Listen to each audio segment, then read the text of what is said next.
Troubleshooting a personal computer. In this session, we will discuss various methods and techniques used to troubleshooting and repairing a faulty personal computer. Troubleshooting of a personal computer is done using one of the following methods. The first is module level troubleshooting, and the second is component level troubleshooting. In module level troubleshooting, we identify the faulty module of the personal computer by symptoms, by reducing it to minimum configuration, or sometimes just by hit and trial method. A PC can be a single unit for a user, but from a hardware professional's point of view, a personal computer is collection of different modules interconnected together using various ports and connectors. The motherboard is the common junction for all these interconnections because the controller for almost all the modules is integrated on the motherboard itself. In module level troubleshooting by symptom, it means that just by seeing or some beeps or display on the screen, we can make almost a sure guess about the faulty module or the faulty unit within the PC. For example, if everything is working fine but the mouse cursor has no movement, then you can easily guess that there is something wrong with either the mouse or the mouse controller on the motherboard or the interconnecting cable which is connecting the mouse to the controller. Or let us take another example. If you are unable to read a CD or DVD in your computer, you at first you can check it by changing the CD or DVD, and if it doesn't work also, then we can have an idea that either the CD drive is faulty or the CD or DVD controller on the motherboard is faulty, or the cable may have been not connected properly or is faulty, whatever the case may be.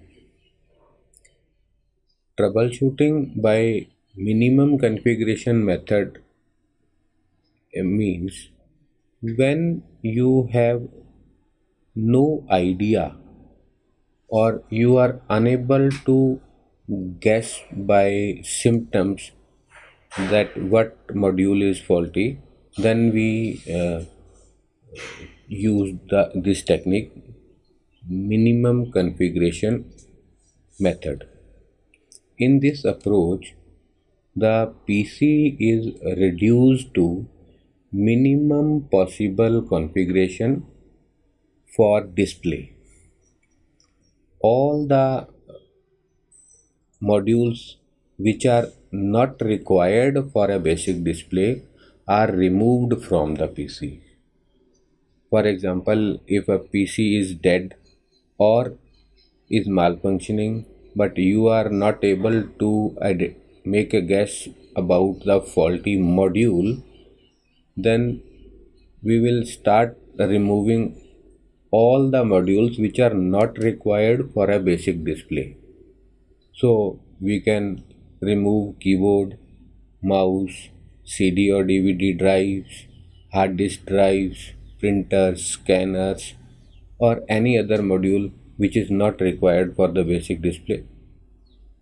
Basically, To get a startup display, what we need is a motherboard, a processor and processor fan fitted on it, the memory module, a monitor, and SMPS box to uh, supply DC voltage to the motherboard, RAM, and processor. And with this, we can get a basic display. So we will keep the system to minimum configuration, and if we get display by this minimum configuration, then we will have an idea that either of the removed module was having some fault, and because we have removed all those modules, now the display is there.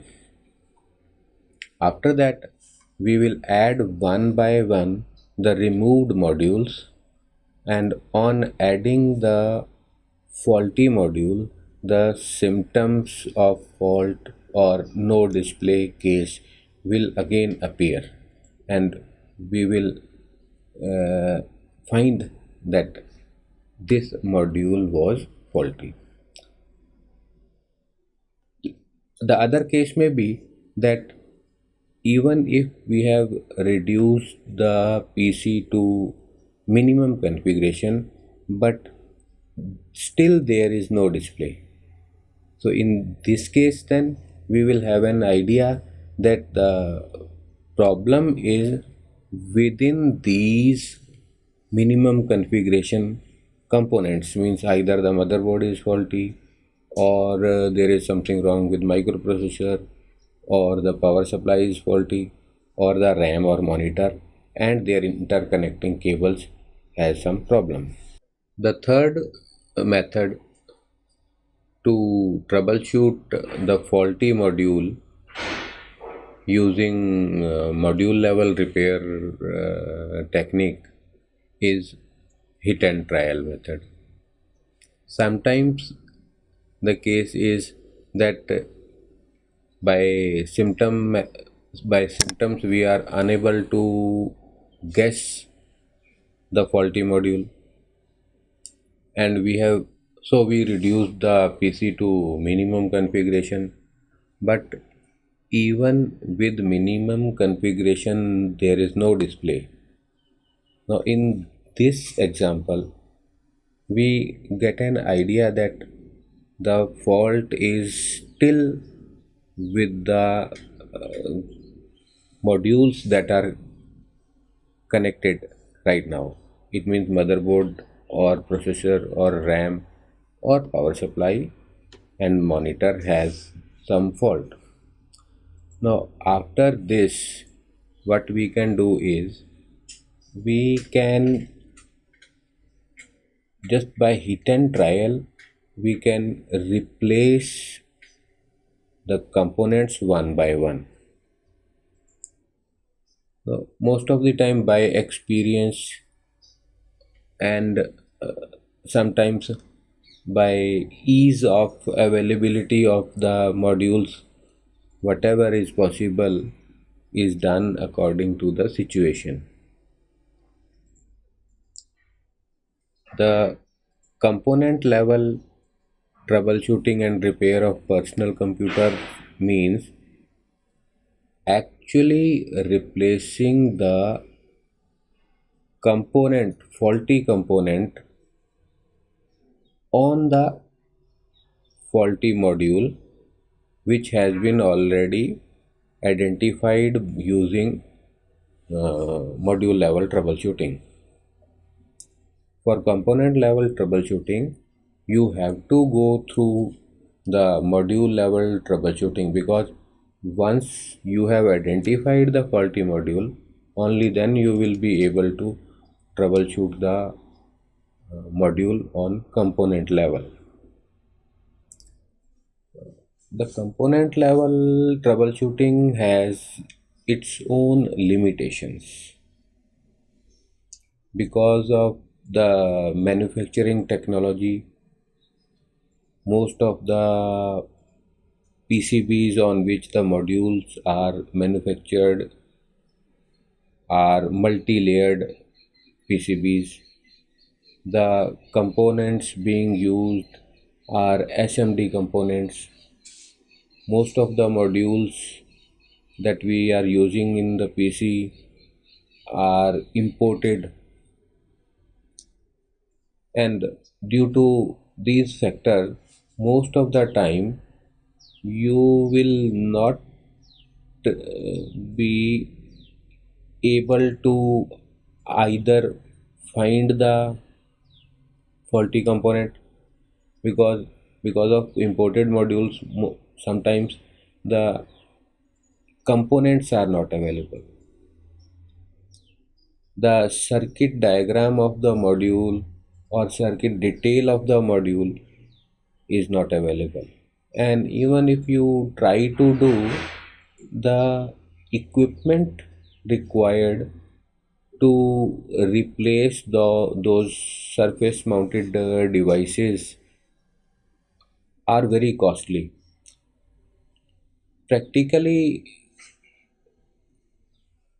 I have personally experienced that most of the time module level repair troubleshooting means just replacing the faulty module with a new one is proved economically viable than to actually repairing that module by changing the faulty component with the new one. But again, it depends of what module we are talking of. Component level repairing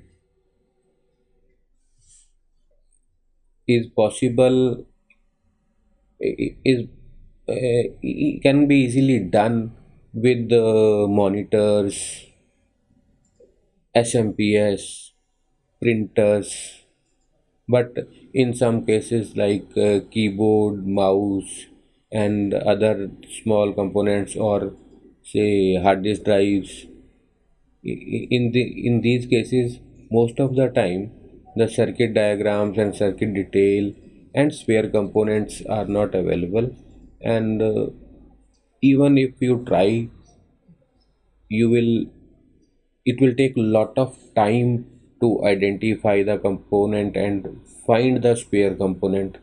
So practically, we'll feel that if we replace the faulty module, it is quickly done job, and financially also not viable changing the module itself.